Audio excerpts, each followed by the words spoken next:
Suatu ketika Imam Al-Ghazali pernah mengajarkan ilmu di sebuah majelis. Tiba-tiba ada salah satu di antara yang hadir bertanya kepada Imam Al-Ghazali, "Ya Syekh, Allah Subhanahu wa taala berfirman di dalam Al-Qur'an, Kulla yaumin huwa fi sya'n." Setiap hari Allah itu sibuk. Maka saya ingin tahu, wa ma sya'nullahil yaum? Apa kira-kira kesibukan Allah hari ini? Tanya seorang yang hadir di dalam majelisnya Imam Al-Ghazali. Allah berfirman, Kulla yaumin huwa fi sya'n. Setiap hari Allah itu sibuk. Ada yang tahu surat apa? Itu surat album favorit saya. Surat Ar-Rahman. Kulla yaumin huwa fi sya'n. Setiap hari Allah sibuk. Wa ma sya'nullahil yaum? Kira-kira apa kesibukan Allah hari ini? Kemudian karena Imam Al-Ghazali kaget dengan pertanyaan ini, sangat misterius, dan Imam Al-Ghazali belum menemukan jawaban dari pertanyaan itu, maka Imam Al-Ghazali mengatakan, Anzirni hattal ghad. Kasih saya waktu sampai besok. Ketika pulang ke rumah, Imam Al-Ghazali membuka-buka kembali kitabnya. Mencoba untuk mencari jawaban, Ma sya'nullahil yaum. Ma sya'nullahi hadhil laylah. Apa kesibukan Allah hari ini? Apa kesibukan Allah malam ini? Satu kitab demi satu kitab tidak ada jawaban dari kalimat pertanyaan tersebut. Sampai Imam Al-Ghazali hadir lagi dalam majelis hari esok. Ditanya lagi oleh orang yang sama, "Ya Syekh, apakah Anda sudah dapat jawabannya?" Imam Al-Ghazali mengatakan, "Beri saya 1 hari lagi." Maka pada malam kedua, Imam Al-Ghazali setelah mencari-cari jawaban dari pertanyaan itu dan tidak menemukan, akhirnya Imam Al-Ghazali berwudu, kemudian melakukan 2 rakaat salat sunnah mutlak. Selesai melaksanakan ibadah salat sunnah mutlak 2 rakaat, Imam Al-Ghazali memperbanyak salawat kepada Nabi. Sepanjang malam Imam Al-Ghazali bersalawat. Sepanjang malam Imam Al-Ghazali membasahi lisannya dengan kalimat Allahumma sholli ala Sayyidina Muhammad. Sampai akhirnya Imam Al-Ghazali terlelap karena lelah. Terlelap karena lelah berselawat, Imam Al-Ghazali tertidur.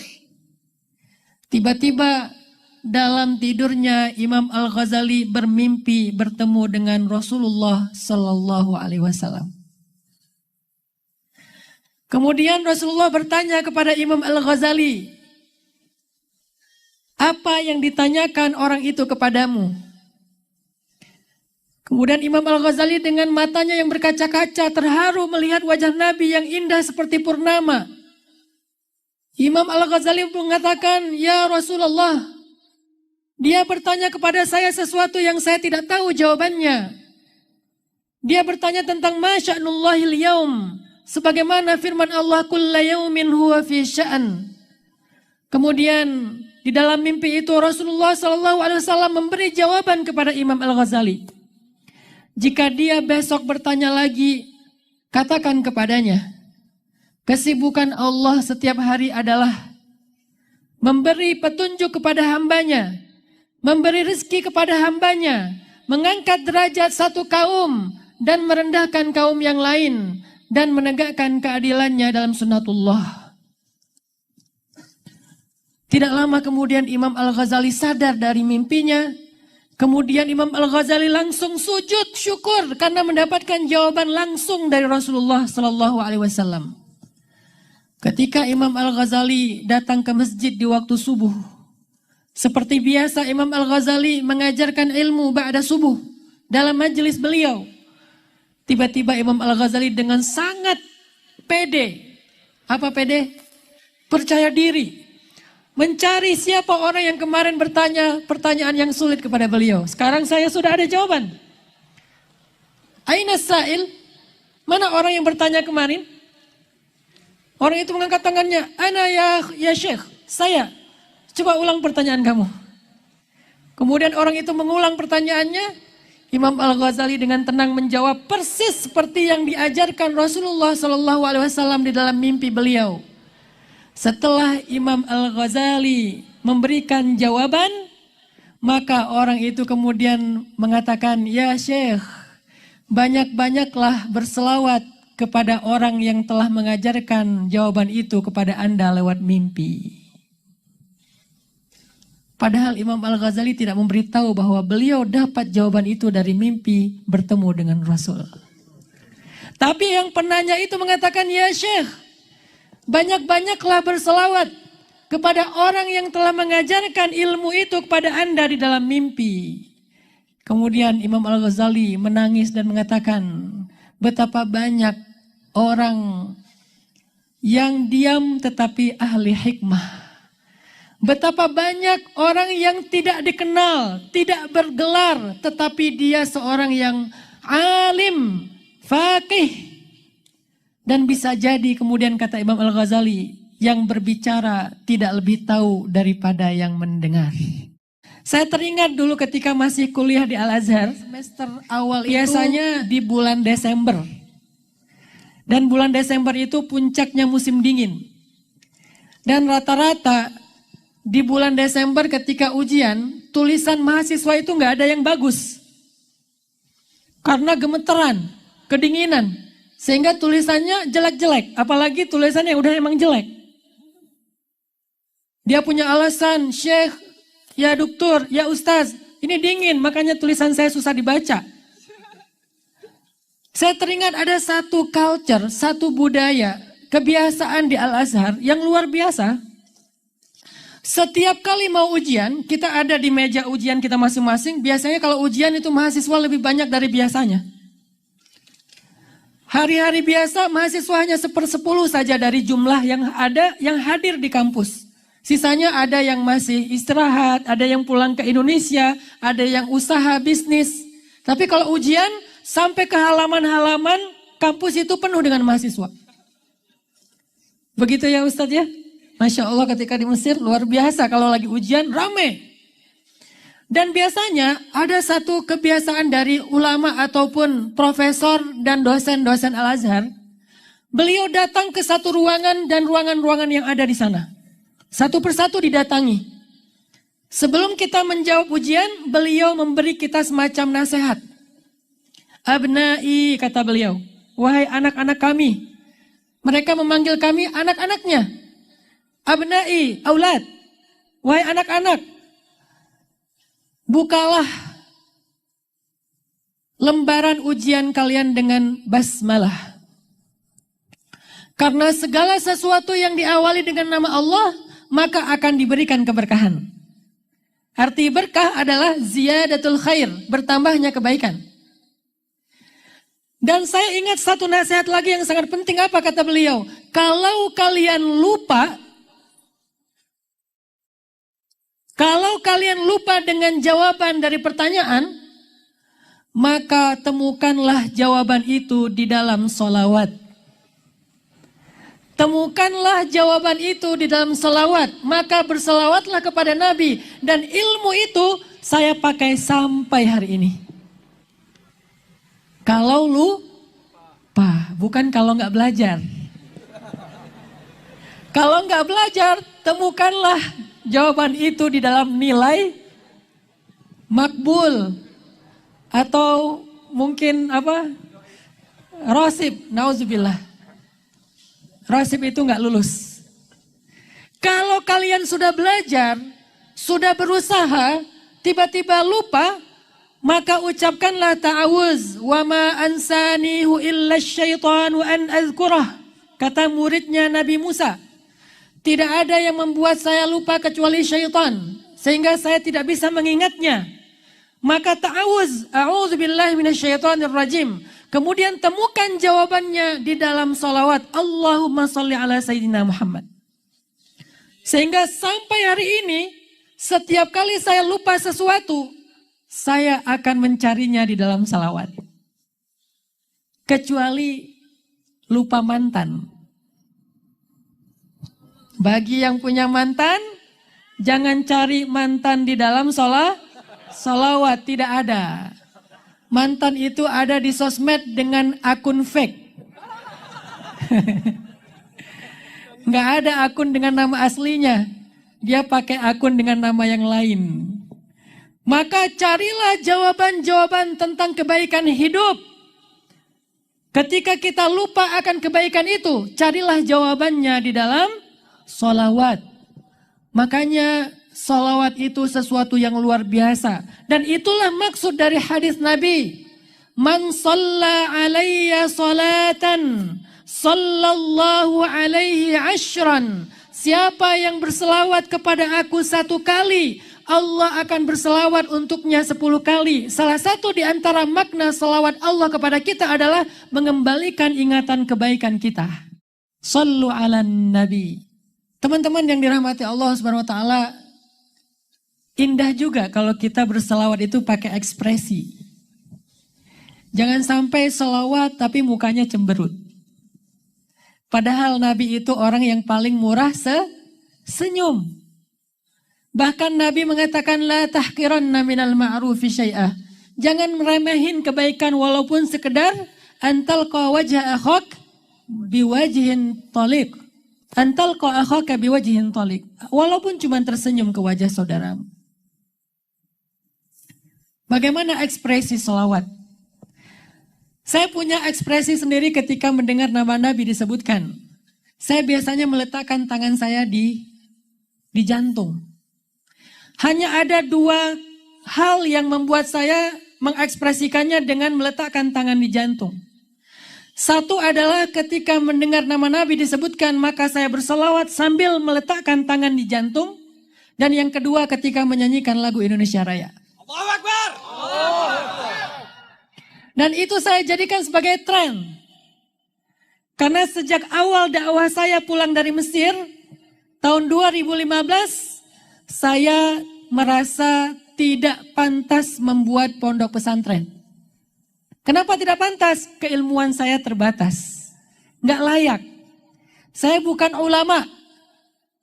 Bukan ahli fikih. Bukan kiai. Bahkan bukan ustadz, hanya seorang da'i. Saya seorang da'i walastu qadhin. Saya bukan qadhi, bukan hakim, bukan ulama. Cuman seorang da'i biasa, guru ngaji biasa. Sehingga saya merasa tidak layak, tidak memiliki kepantasan untuk membuat pondok pesantren calon-calon ulama masa depan. Lalu apa yang saya lakukan dalam dakwah? Karena saya tidak mampu membuat pondok pesantren, apalagi semegah dan seagung Al-Islah, akhirnya saya memilih dakwah dengan membuat tren. Tidak membuat pesantren, tetapi menyebarkan pesan lewat tren. Disebut pesan _tren. Pakai D ujungnya. Kalau dibaca mungkin sama, pesantren. Padahal bukan pondok pesantren, hanya pesan yang disebarkan lewat tren. Salah satu tren yang kita buat adalah tren hijrah. Sebelum 2015, teman-teman bisa menyaksikan di kota-kota. Beda dengan di pondok pesantren, di sebuah daerah yang banyak pondok-pondok pesantrennya. Biasanya orang sudah religius, orang sudah islami, masjid sudah makmur. Tapi di perkotaan, masjid itu masih sepi dari anak muda. Sehingga akhirnya kita bikinlah tren sebagai hijrah sebagai tren. Alhamdulillah Allah yang memudahkan. Sejak 2015 awal sampai hari ini hijrah terus menjadi tren lifestyle-nya anak muda. Dan yang luar biasanya lagi adalah yang mengikuti tren hijrah itu bukan sekedar mereka para santri. Karena santri tidak perlu berhijrah. Mereka sudah solih. Tetapi yang menjadi kebahagiaan buat saya yang berhijrah itu adalah mereka yang tadinya ingin kembali kepada Allah tapi tidak tahu jalan. Tatoan, belum berhijab. Kalau ada yang datang ke taklim saya sudah berhijab, saya bilang ini salah majelis. Mereka tidak butuh saya. Mereka butuh Abi Mahmud, Abi Toha, butuh Gus Zaki, butuh ulama. Kalau yang datang ke saya itu cadaran, ini salah majelis. Kalau yang datang ke saya jidatnya hitam, ini salah majelis. Yang datang ke saya biasanya yang tatoan, yang gimbal, yang belum berhijab, yang bahkan matanya tato semua hitam, tidak ada putihnya, yang belum bisa baca Quran. Karena saya tidak mampu mengajarkan tahfiz dan tafsir, saya hanya bisa mengajarkan alif dan ba ta. Sehingga akhirnya hijrah menjadi tren di Indonesia. Alhamdulillah bermunculanlah komunitas-komunitas dengan nama hijrah. Dan malam ini dalam rangka memperingati tahun baru Hijriah, kita ingin belajar dari perjalanan hidup Nabi tentang hijrah. Saya ingin tanya kepada teman-teman anak muda yang hadir di sini. Tahu nggak kenapa tahun Islam itu dinamakan dengan nama tahun Hijriah? Kenapa? Untuk mengenang peristiwa hijrah. Sekarang pertanyaannya, kenapa peristiwa hijrah yang diambil menjadi nama tahun dalam Islam? Kenapa? Kenapa bukan peristiwa-peristiwa lain yang juga sama penting dan besarnya dalam sirah Nabi? Contoh, kenapa tidak peristiwa lahirnya Nabi? Maulud. Kenapa tidak dinamakan tahun Islam itu Maulud 1, Maulud 2, sekarang adalah tahun Maulud 1444 Miladiyah misalnya. Karena Maulid Nabi juga sesuatu yang agung. Peristiwa-peristiwa ketika Nabi lahir itu sangat luar biasa. Kenapa enggak peristiwa itu yang dijadikan nama tahun dalam Islam? Walaupun istimewa. Atau kenapa bukan peristiwa lain yang juga istimewa? Misalnya peristiwa Isra dan Mi'raj. Ini juga peristiwa besar. Ketika Nabi melakukan perjalanan dalam satu malam, melintasi bumi, lalu dari bumi ke langit, ke Sidratul Muntaha, bertemu dengan Allah dan kemudian turun lagi ke bumi. Dari Makkah ke Madinah. Di Madinah turun, Jibril mengatakan, "Ya Muhammad, di sini engkau akan hijrah." Jadi ide hijrah itu sendiri muncul pada malam Isra dan Mi'raj. Kemudian dari Madinah berangkat lagi ke Tursaina, Saint Catherine, Tursina di Mesir. Dalam perjalanan dari Madinah ke Mesir, Nabi mencium aroma wangi yang luar biasa. Nabi bertanya, "Ini wangi dari mana?" Kata Jibril, "Ini adalah dari aroma kuburannya Masyidah." Kemudian dari Tursaina ke Al-Aqsa, Palestina. Di Al-Aqsa Nabi memimpin sholat dengan jumlah ribuan makmum dari para anbiya. Dari Al-Aqsa Nabi naik ke langit 1, 2, 3. Bertemu dengan Nabi Musa, Nabi Ibrahim dan seterusnya. Sampai kemudian ke Sidratul Muntaha mendapatkan ibadah sholat. Kenapa tidak dinamakan tahun Islam dengan tahun Mi'raj? Mi'raj 1, Mi'raj 2 dan seterusnya. Atau kenapa tahun baru Islam atau tahun dalam Islam itu tidak dinamakan dengan nama ketika Nabi pertama sekali mendapatkan wahyu, nuzulul Quran. Itu juga peristiwa besar. Sehingga dikenal dengan nama tahun Bi'sah. Bi'sah 1, Bi'sah 2. Maka hijrahnya Nabi terjadi pada tahun Bi'sah ke-13 misalnya. Kenapa tidak dinamakan dengan nama tahun Bi'sah? Karena nuzulul Quran, Nabi pertama mendapatkan wahyu, dilantik menjadi Nabi dan Rasul, diberikan tugas risalah adalah peristiwa yang besar. Atau kenapa tidak dinamakan dengan peristiwa yang lain yang cukup besar juga? Tahun Badar. Perang Badar peristiwa yang besar. Bahkan veteran Badar, orang-orang yang pernah ikut dalam perang Badar, mujahidin Badar, ahlu Badar, mereka mendapatkan jaminan surga dari Allah. Di Badar itu mereka mendapatkan pertolongan dari Allah dengan menurunkan 1000 malaikat. Setelah mereka mengadakan sebuah doa yang luar biasa, yaitu istighatsah. Il tastaghithuna rabbakum. Il tastaghithuna rabbakum fastajaba lakum. Ketika kalian Beristighosah kepada Rob kalian. Apa istighosah? Apa arti istighosah? Doa yang sangat panjang. Setelah Nabi beristighosah, Allah turunkan 1000 malaikat secara beruntun. Bahkan malaikat terlibat dalam peperangan bersama para sahabat. Kenapa tidak dinamakan dengan nama tahun Badar? Atau kenapa tidak dinamakan dengan tahun ketika Nabi membebaskan kota Makkah dari kemusyrikan, sehingga disebut dengan tahun Futuhat? Atau yang terakhir, kenapa tidak dinamakan dengan nama tahun ketika Nabi wafat? Semua itu adalah peristiwa-peristiwa besar dalam sirah Nabi. Lahirnya Nabi, wahyu pertama Nabi, Isra Mi'rajnya Nabi, perang Badarnya Nabi, Fathu Makkahnya Nabi, wafatnya Nabi. Kenapa di antara semua peristiwa besar itu kemudian Nabi dan diresmikan secara ofisial oleh Umar bin Khattab, nama tahun Islam menjadi tahun Hijriah yang diambil dari peristiwa hijrah?